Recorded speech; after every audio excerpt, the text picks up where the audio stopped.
Okay, Assalamualaikum. Hmm, Apa khabar semua yang tengok? So, petang ni sorry sebab tadi pagi tak sempat nak buat live. So, petang baru sempat. So, hari ni ada topik yang Zata rasa sangat menarik untuk Zata share. By reflection, based on apa yang Zata dah baca, apa yang Zata dah alami. Topik hari ni, tajuk hari ni adalah berkenaan dengan home. Zata tak letak rumah, Zata letak home. Sebab Zata tak boleh nak jumpa meaning, maksud dia dalam bahasa Melayu yang merangkumi maksud yang Zata nak cuba sampaikan ni. Okay. So, okay, tajuk hari ni sebenarnya berkaitan dengan home ni bukan rumah, and it's not a place, okay, tapi adalah satu perasaan yang kita rasa bila kita rasa home tu, kita rasa this is where I belong to, or you akan rasa macam ni memang tempat you lah, ini memang this is my place, macam tu. This is where I belong to. And perasaan tenang, perasaan dihargai, rasa safe, rasa selamat. So for me, Zata rasa home ni is not bukan tempat. So meaning that bukanlah rumah, bukannya. So because why Zata cakap macam tu? Because for years Zata mencari perasaan home tu, and mula-mula there are times Zata rasa, oh, this is my home, this is where I feel safe. But then suddenly when things change, something happen, Zata dah tak rasa lagi perasaan tu. So that's why based on my experience, sebab Zata rasa macam apa tu home kan, apa perasaan home tu. Because masa when I used to bila dekat rumah parents dulu, masa kecil-kecil, tak rasa pun home tu. Mungkin masa kecil-kecil tu, masa sekolah, masa tu, time tu tengah macam rasa, oh, dekat luar lagi best, rasa duduk dengan kawan lagi best. So I don't feel home when I'm actually at my parents' house masa tu. So I was thinking that macam, oh, bila rasa macam tu, sebab bila kat rumah, yelah biasa lah, masa kita masih lagi bawah jagaan parents, of course parent akan very particular kita keluar dengan siapa, kita ni. So being a bukan teenager yang sangat baik, so I feel that macam parents masa tu sangat kongkong. So I macam stressnya, macam suka tak suka. So I feel that macam, okay, kalau tak duduk dengan parents mungkin rasa lagi best. Hai Kak Norihan. So then after masa form 4, Allah hantar Zata pergi duduk asrama. Nak duduk sangat kan dengan kawan-kawan, tak nak parents semua. Dan bila duduk kat asrama, lagilah tak rasa. Because I feel that macam environment tu not belong to me at all. So memang macam rasa, ya Allah, every day mengira waktu bila nak balik, every day macam looking forward untuk balik bercuti. Okay, dan lepas tu bila fikir, oh, mungkin sebab asrama kot. So, biasalah duduk MRSM. So of course ada rules and regulation you have to follow. So I feel that macam, oh, nanti kalau duduk college, kalau duduk asrama, bila I masuk university, mesti rasa lagi best kot. Rasa that's where I belong to, and I will feel home. Sebab dah tak ada parents, tak duduk dengan parents, and I know that bila duduk university tak ada rule sangat kan. So bila masuk college sama juga. At the beginning I rasa macam, this is where I belong to. But then things change, and lama-lama I rasa macam, oh, bukan, this is not what I should call home. Lepas tu I rasa macam mungkin nanti bila dah kerja dan I duduk berdikari seorang-seorang, I akan rasa home tu. But then bila dah duduk seorang-seorang, nak sangat duduk seorang kan, so Allah makbulkan doa aku. Zata dapat kerja dekat Penang masa tu. My parents still in Ipoh masa tu. So pergilah Penang. So kat Penang memang tak ada siapa-siapa, I don't have friends there. Start a new life dekat sana dengan tempat kerja baru semua. Been there for about 2.5 years. Okay, daripada belum tunang, bertunang, lepas tu kahwin and dapat my first child. Okay, so mula-mula tu rasa macam best because macam wow, freedom, I'm alone. So macam I ada space on my own, ada rumah sendiri. Lepas tu I can do whatever I want to do. So macam, and then my time, siang kerja, malam I boleh plan apa. Then suddenly macam rasa sunyi pula. Bila dah masuk after few months tu dah start rasa sunyi. And start looking forward bila nak weekend so that I can go back to Ipoh to meet my parents or go back to Shah Alam meet masa tu belum kahwin kan. So jumpa boyfriend I kat Shah Alam, which is my husband now lah. Lepas tu dah kahwin pun sama. So tak rasa. So I macam fikir, oh nanti I think maybe kalau I pindah Shah Alam, I balik Shah Alam duduk dengan my husband. So I dah kahwin and then I got a first child masa tu. Kalau I duduk dengan husband I mesti rasa macam that's where I belong to. That's where itulah home I. So doa Allah makbulkan. After 8 bulan umur my first child, Allah makbulkan doa I, dapat transfer back to Shah Alam. So I boleh stay dengan my husband. So masa tu tak sempat beli rumah lagi. So I stay dengan my parents-in-law lah, dengan in-law I, dengan my husband. Pun rasa macam tak juga kan. After a while macam rasa ni bukanlah, it's not that I kata tak happy. Is there something missing yang I rasa macam ada benda yang tak kena lagi. So macam fikir, oh nak ada rumah sendirilah. Maybe bila I ada own place, I akan rasa macam tu. Sebab dulu masa kat Penang I ada rumah sendiri, I duduk sendiri. But then I rasa I nak duduk dengan my husband and my kids. So pindah. So I decide untuk pindah rumah, beli rumah sendiri, duduk rumah yang rumah sekarang duduk lah. And after a while I still rasa macam there's something missing. I don't know why. Macam I macam selalu tanya, apa benda yang sebenarnya aku cari? Okay, nak kata because of dulu rasa benda yang missing tu sebab I tak kahwin lagi. Ni bila kahwin pun ada juga perasaan tu yang macam somewhere in my heart ada benda yang yang macam benda yang missing. So lepas tu macam fikir, oh mungkin sebab ada kahwin, sebab tak ada anak kot, rasa sunyi ke apa ke. Ben ada anak, sampai anak 4 pun I still rasa something missing. So I macam I tak realise benda tu until lah end of last year 2019.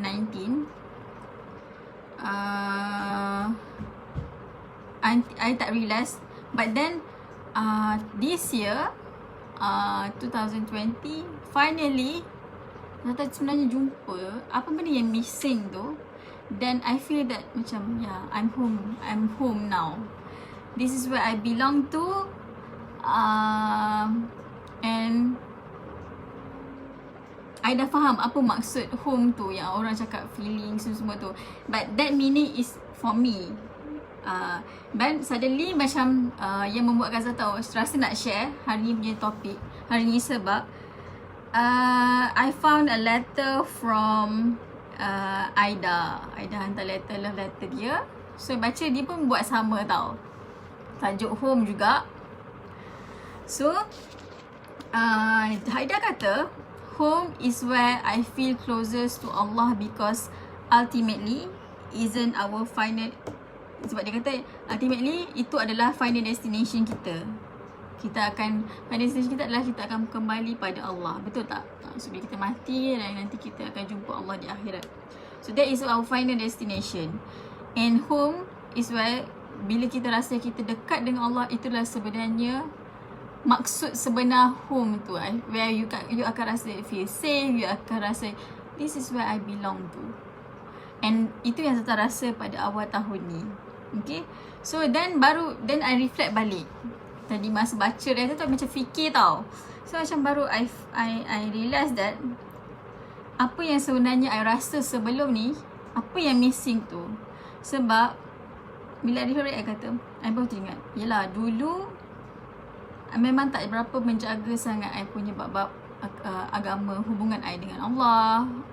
I don't really macam take it seriously lah. Macam I tak macam solat, tapi dulu masa before marriage tu memang lagi lah ada banyak lubang semua. And then get marriage, lepas tu Alhamdulillah I have a good husband yang tunjuk example, yang tak tinggal solat. So I ikut dia. But then still lagi macam solat tu sekadar solat because I want something from him, I want something from Allah. So I know that if you want something, masa tu I punya pemikiran adalah you need to solat because of you nak rezeki, you whatever you want in life, you have to solat, you have to sujud so that Allah will give you all the things that you want. And then so bila perasaan macam tu, bila I rasa I tak perlukan, I mean when I feel that I have everything, I start lupa. I start macam sambil lewa kan. And then dulu every night tidur tanpa belajar apa-apa. Every day is like macam I just go through everyday routine tu, macam okay besok it's like a routine. Okay besok bangun pagi pergi kerja ni. Lepas tu malam tidur besok. So it's like macam you replay je everyday tu. Macam I tak ada macam fikir nak reflection apa yang I belajar hari ni. I tak ada macam, tak faham pun, tak tahu pun, tak fikir apa sebenarnya matlamat aku hidup ni, apa purpose aku hidup sebenarnya. Okay, and just hidup tu sebagai kitaran biasa, everyday goes macam tu saja. And suddenly macam lama-lama I feel so exhausted, dah sangat penat. Macam I rasa sangat penat, boring. Kenapa hidup aku macam ni, kenapa aku lalui macam ni. Then macam lepas tu okay, that is one thing yang I realise. That's where macam okay, I finally know that is something missing. Okay, itulah benda yang I rasa dulu, yang I tak tahu apa benda yang tak kenanya. Then lepas tu I macam fikir lagi, I remember that there are times dulu I pernah rasa juga macam wah, this is my home, this is where I belong to, this is where I feel safe. When I attach diri I dengan something or someone, but then bila something or someone or situation tu berubah, I akan lost balik perasaan tu. So then tadi bila I duduk fikir sambil baca love letter Aida tu, I macam fikir, because kenapa I rasa macam kadang-kadang I rasa I feel home dulu, dan suddenly I rasa macam lost. It's because that I attach ataupun I meletakkan pengharapan I pada sesuatu yang sangat rapuh, yang manusia, makhluk, keadaan sentiasa berubah. Hanya maha kekal, yang tak berubah-ubah hanya dia, hanya Allah. So kesilapan Zata kat situ masa tu adalah attach myself pada sesuatu yang bersifat sementara, temporary. So the feeling also become temporary. But syukur Alhamdulillah, hujung tahun lepas Allah bagi cabaran, banyak cabaran. Last year banyak cabaran. Since started the past 3 years tu memang banyak cabaran I lalui. Dugaan masa tu I tak faham kenapa I have to go through that. But then bila dah sekarang ni, bila I fikir balik, I baru faham sebenarnya everything that Allah plans for me is to put, untuk buat I jadi lebih, jadi who I am now. Prepare myself untuk keadaan sekarang. And sebenarnya bila fikir balik, I feel like macam Allah syukurnya.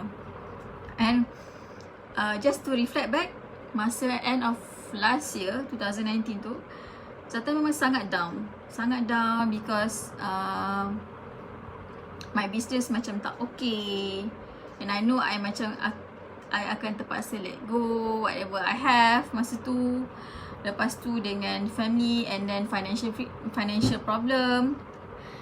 So macam I macam sangat down lah, sangat down. Lepas tu tak tahu nak cakap dekat siapa. I feel so lonely. I tak tahu siapa nak cerita. And then there are one night, so I tak ingat bila, tapi I just remember macam it's like macam lebih kurang end of the year tu lah. I macam terbangun tengah malam, and I feel like macam nak buat solat tahajud, nak solat sunat lah. So I pergi ambil sembahyang semua, dan I solat 2 rakaat. And lepas habis solat tu, bila I sujud terakhir tu, I feel like macam I realise that, ya Allah, aku ni terlalu jauh sangat dari Engkau. Aku rasa sangat sunyi.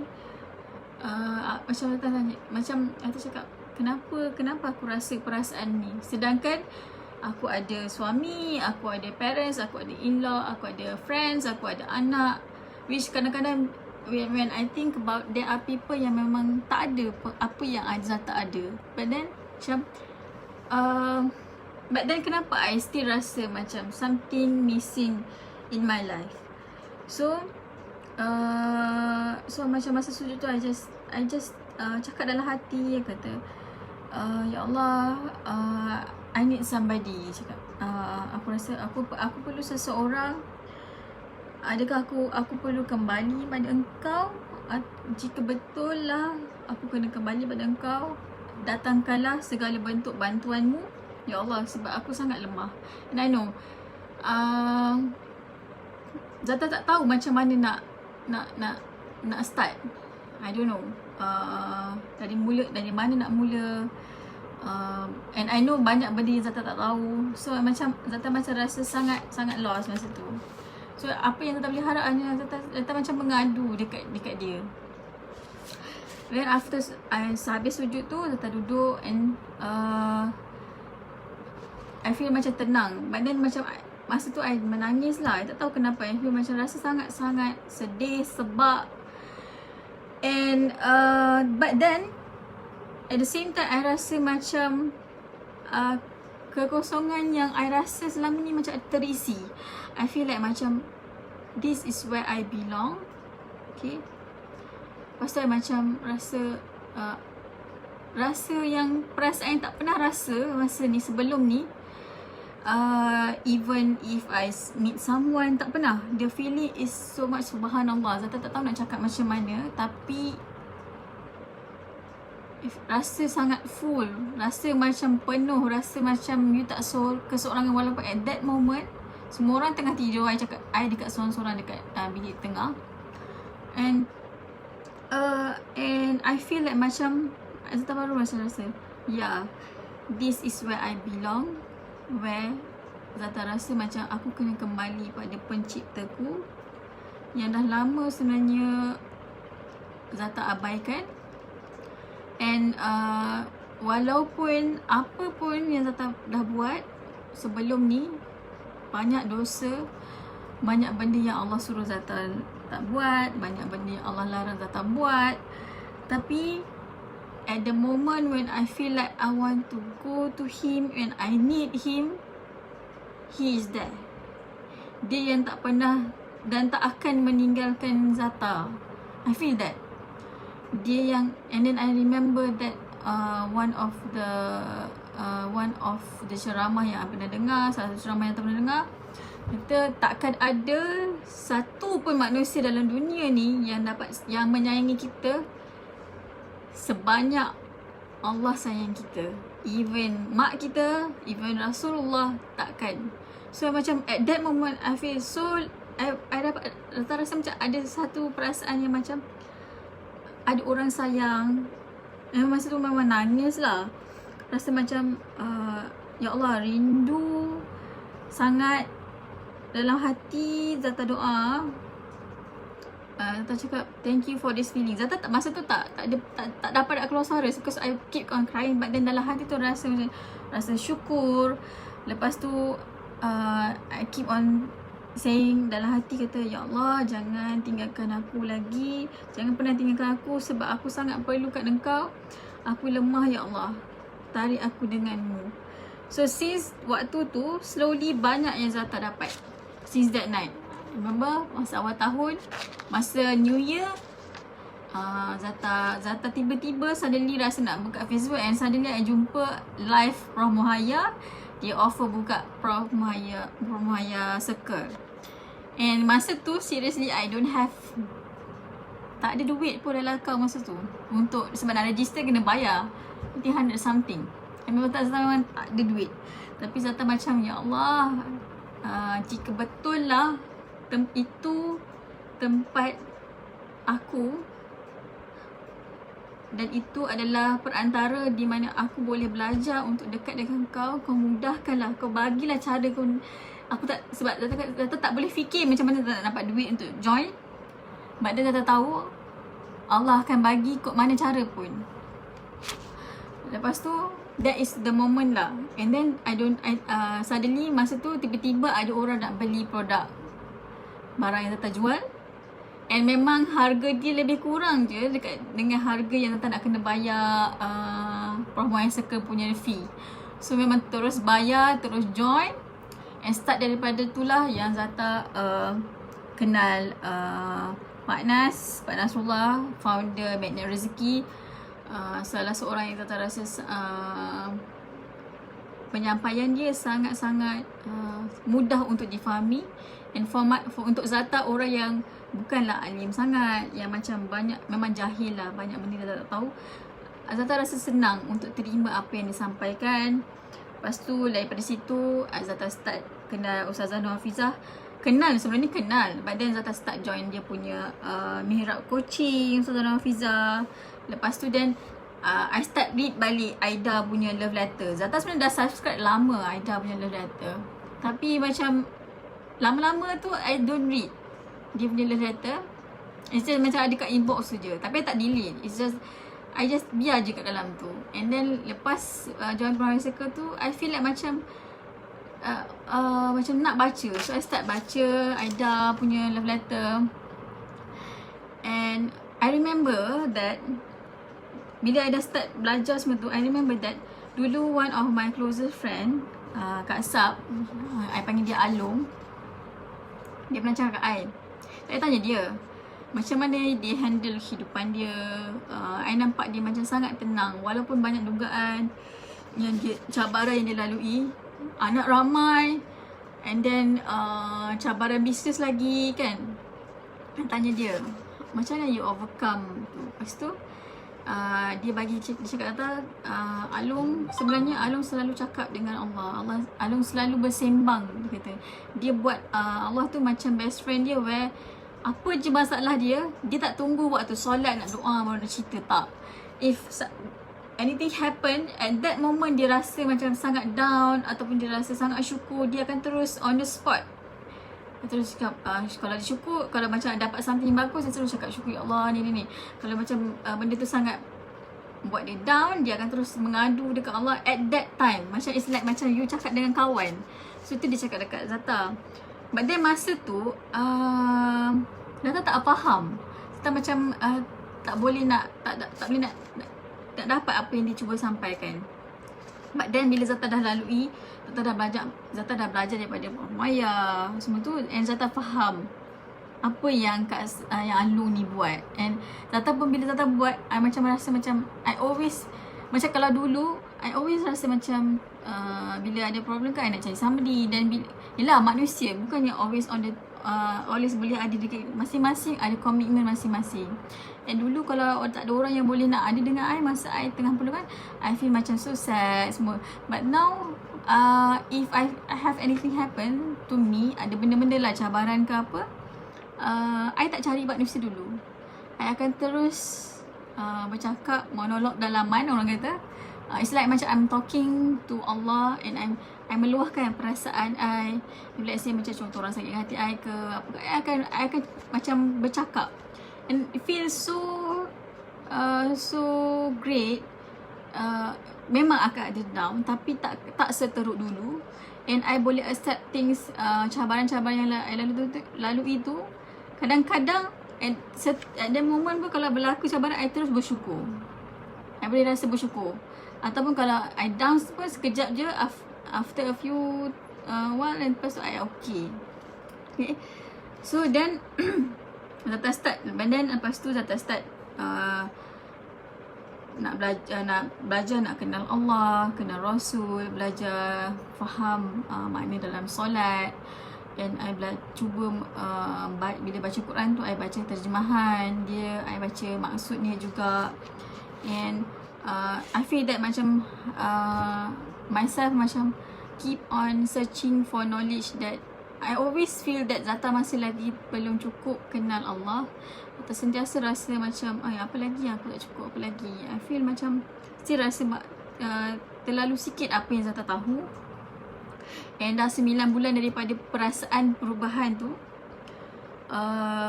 Zata still rasa macam tak cukup. And then kalau boleh I nak join banyak kelas, walaupun kewangan I masih lagi tak kukuh kan, but I work hard untuk dapat join juga kelas-kelas. Macam sekarang ni tengah join Romoya punya plus 6 punya kelas, PMC plus 6. Banyak benda yang masih tak tahu. Okay, and then at the same time sebab bila Zata belajar ilmu tu, Zata rasa Zata lebih kenal diri Zata. And when I know myself, Zata rasa Zata lagi kenal Allah. When I appreciate myself as a human being, as a person, and I love myself, I feel like macam I nampak ya Allah, subhanallah, banyak ni nikmat yang Allah bagi kat diri I yang Zata sebelum tak nampak pun. Okay, belajar macam mana nak jadi hamba Allah yang lebih baik. Even though sekarang masih lagi tak baik, banyak lagi yang kena berubah. And anything that dan Zata rasa apa je yang berlaku yang buatkan Zata dekat dengan Allah, buat Zata rasa home, buat Zata rasa this is where I belong to. And Alhamdulillah, sebab sekarang pun bila Zata join, macam dulu dah join My Circle, still lagi masih lagi ongoing contact dengan adik-beradik PMC. I'm the first batch, so orang panggil Kak Long sebab adik yang first. So kita orang dah ada third batch sekarang, dah sampai dekat Cik dah. And still contact, and I always love to baca dia orang punya sharing dekat kita orang punya Telegram group.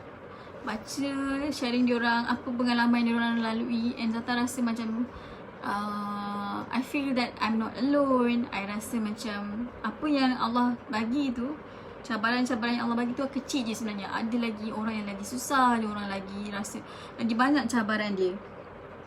Dan sekarang join plus 6, jumpa lagi yang orang-orang lagi hebat yang macam ni, subhanallah. Kecilnya rasa diri ni dan buat Zata rasa lagi macam nak lagi belajar. And rasa nak perbaiki diri. So that is Zata rasa macam itulah erti sebenar home. Itulah erti sebenar this is where I belong to. Itulah erti sebenar perasaan safe. Bila you meletakkan pengharapan you pada Yang Maha Esa, yang menciptakan kita, yang bersifat kekal selama-lamanya, sampai bila-bila, selagi kita rasa nak dekatkan diri dengan dia, kita rasa nak pergi dekat dengan dia, insya-Allah Allah akan sentiasa menyayangi kita, akan bantu kita, beri laluan. The first thing yang you kena buat adalah tanamkan perasaan nak tu. And Zata doakan semua sahabat-sahabat. Zata tahu Zata bukanlah seorang yang baik, yang banyak lagi benda yang Zata kena ubah, banyak lagi perjalanan jauh lagi. Tapi Zata tahu ada juga orang yang pernah mengalami yang sedang mengalami apa yang Zata alami dulu. So Zata doakan awak semua berjaya cari, jumpa apa yang Zata jumpa, and move on. Tak kisah dalam keadaan macam mana pun kehidupan kita, sama ada kita single ataupun kita dah kahwin, belum kahwin, whatever situation kita berada sekarang. Kalau you nak rasa home, you nak rasa feel safe, nak rasa this is where I belong to, nak rasa sangat kuat, nak rasa bersemangat, nak rasa penuh, nak rasa cukup, letaklah pengharapan you sepenuhnya pada Allah, hanya pada dia. Kalau you betulkan yang itu, insya-Allah everything will go. Bukanlah tak kata bila you letak tu tak akan ada cabaran. Akan ada cabaran sebab Allah janji kalau dia sayang seorang hamba-Nya, dia akan bagi dugaan, dia akan bagi ujian. Ujian tu adalah untuk meningkatkan tahap keimanan kita, kan. Maknanya bila dia bagi ujian tu dan bila kita berjaya lepas ni, kita akan jadi manusia yang lebih baik, hamba Allah yang lebih baik, dan insya-Allah apa yang kita dapat di akhirat pun akan jadi lebih baik. So akan ada ujian, dan apa yang saya rasa, semakin banyak you belajar, every single ilmu you dapat, you akan diuji based on ilmu itu. So dulu Zata macam tak faham masa mula-mula tu, kenapa macam ujian ni macam lagi macam ya Allah, dia at times macam Zata rasa Allah tak bagi ke aku buat ni. Tapi macam bila Bunda Maya explain, dia kata sebenarnya even dia pun mengalami ujian. Makin banyak ilmu yang kita dapat, makin tinggi ujian tu. Dia macam ya, kalau Zata boleh simpulkan, boleh bagi metafor adalah macam bila kat sekolah kan, bila kita dah belajar habis darjah 1, kita akan ada ujian akhir tahun supaya kita boleh naik tingkat naik darjah 2. Macam tu lah. So life is like that. Bila kita ada ilmu sesuatu atau kita ada pengalaman sesuatu, Allah akan bagi satu ujian supaya kita amalkan apa ilmu yang kita dapat tu, dan dengan ilmu yang kita dapat tu kita amal, kita berjaya atas si ujian tu, insya-Allah tahap keimanan kita akan meningkat dan meningkat lagi. So itu je hari ni. Thank you so much untuk yang tengok, and Zata doakan kita semua sentiasa diberi nikmat tenang dunia akhirat, berjaya dunia akhirat, dipermudahkan segala urusan, diberi rezeki melimpah ruah yang tak putus-putus, dan Allah mudahkan perjalanan kita untuk mendekatkan diri kita dengan Dia. Allah bagi nikmat hidayah yang tak putus-putus. Dan with that, thank you so much again. Zata minta maaf jika ada terkasar bahasa, apa yang Zata sampai ni salah ke, mungkin berbeza pendapat dengan you all. This is how, ini apa-apa yang Zata rasa, apa yang Zata alami, apa yang based on Zata baca, Zata share, and I believe that dia boleh beri manfaat pada orang lain. So Zata minta maaf kalau terkurang ke apa, itu memang daripada Zata. And yang baik itu datang dari Allah. Syukur Allah bagi peluang untuk Zata mungkin share kebaikan jika ada pahala untuk apa yang Zata buat ni. Zata hadiahkan buat mak ayah Zata, mertua Zata, dan cikgu-cikgu Zata, suami Zata, dan orang yang Zata sayang. So with that, Assalamualaikum, and jumpa lagi insyaAllah esok.